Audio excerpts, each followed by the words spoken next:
प्रेरणादायक कहानी। आस्था की उड़ान।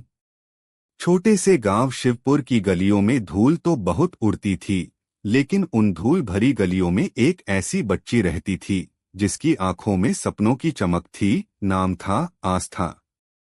आस्था का जन्म एक बहुत ही गरीब परिवार में हुआ था। उसके पिता दिन भर ईंट भट्टे पर काम करते थे और माँ गांव के बड़े घरों में बर्तन मांजने जाती थीं। घर मिट्टी का था, छत से बरसात में पानी टपकता था और दिन दो वक्त की रोटी के लिए संघर्ष से भरे होते थे। लेकिन आस्था की आंखों में एक अलग ही दुनिया पलती थी, किताबों, सपनों और भविष्य की। आस्था को पढ़ाई का शौक बचपन से था। गांव के सरकारी स्कूल में वह रोज नंगे पांव, फटी हुई किताबों और टूटी हुई पेंसिल के साथ जाती थी। स्कूल में सब उसे चिढ़ाते थे, ये क्या कर लेगी जिंदगी में, लेकिन आस्था के कानों में ये बातें नहीं जाती थीं। उसे सिर्फ अपने लक्ष्य की आवाज सुनाई देती थी। एक दिन आस्था की मां बीमार पड़ गईं। अब घर की सारी जिम्मेदारी आस्था के ऊपर आ गई। सुबह स्कूल, दोपहर में मां का ख्याल और शाम को खेतों में मजदूरी, यही उसकी दिनचर्या बन गई। कई बार तो उसे एक वक्त का खाना भी नसीब नहीं होता था, लेकिन उसने कभी हार नहीं मानी। रात को वह मिट्टी के चूल्हे की बची हुई राख से स्लेट पर गणित के सवाल हल करती। गांव में बिजली नहीं थी, लेकिन चांद की रोशनी और एक पुरानी लालटेन ही उसकी सबसे बड़ी दोस्त थीं। जब आस्था 8वीं कक्षा में थी, तब जिले स्तर पर एक परीक्षा हुई। इस परीक्षा में जिले भर के बच्चे शामिल हुए। सभी के पास अच्छे शिक्षक, कोचिंग और सुविधाएं थीं, लेकिन आस्था के पास सिर्फ आत्मविश्वास था। परीक्षा के नतीजे आए और सब हैरान रह गए। आस्था पूरे जिले में पहले स्थान पर आई थी। अखबारों में उसकी तस्वीर छपी। गांव में हर कोई उसे पहचानने लगा। एक एनजीओ ने उसकी पढ़ाई का जिम्मा उठाया और शहर के एक अच्छे स्कूल में दाखिला करवा दिया। शहर में आस्था के लिए सब कुछ नया था, अंग्रेजी भाषा, स्मार्ट क्लास, कंप्यूटर। पहले दिन उसे बहुत डर लगा। कुछ बच्चों ने उसका मजाक भी उड़ाया।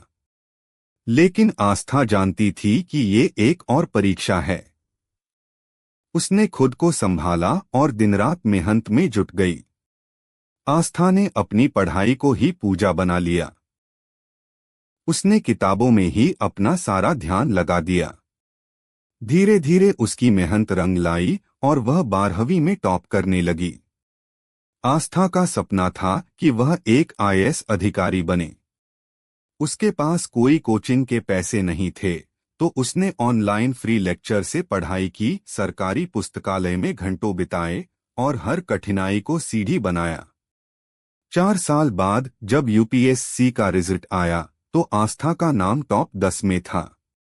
अब वही आस्था, जो कभी चप्पल तक नहीं पहन पाई थी, अब देश की सबसे कठिन परीक्षा पास कर चुकी थी। आईएएस बनने के बाद आस्था ने पहली पोस्टिंग के बाद छुट्टी ली और सीधे अपने गांव शिवपुर पहुंची। गांव के लोग उसे देखकर रो पड़े। जिन लोगों ने कभी उसका मजाक उड़ाया था, आज वे गर्व से कहते थे, ये हमारी बेटी है। आस्था ने गांव में एक स्कूल और एक पुस्तकालय खुलवाया। उसकी कोशिश से गांव में अब हर बच्चा शिक्षा का महत्व समझने लगा। आस्था ने साबित कर दिया कि हालात कैसे भी हों, अगर इरादे मजबूत हों तो कोई भी सपना बड़ा नहीं होता। आस्था की कहानी हमें ये सिखाती है कि जीवन में परिस्थितियां चाहे कितनी भी कठिन क्यों न हो, अगर इरादे मजबूत हों तो सफलता जरूर मिलती है। एक गरीब लड़की भी देश की सबसे ऊंची कुर्सी तक पहुंच सकती है, अगर वो मेहनत से डरती नहीं और सपनों से मुंह नहीं मोड़ती। अगर आपको आस्था की कहानी प्रेरणादायक लगी हो, तो इस वीडियो को लाइक करें और ऐसी ही और कहानियां देखने के लिए हमारे चैनल को सब्सक्राइब करना न भूलें। आपकी एक छोटी सी मदद हमें और भी प्रेरणादायक कहानियां आप तक पहुंचाने में मदद करेगी।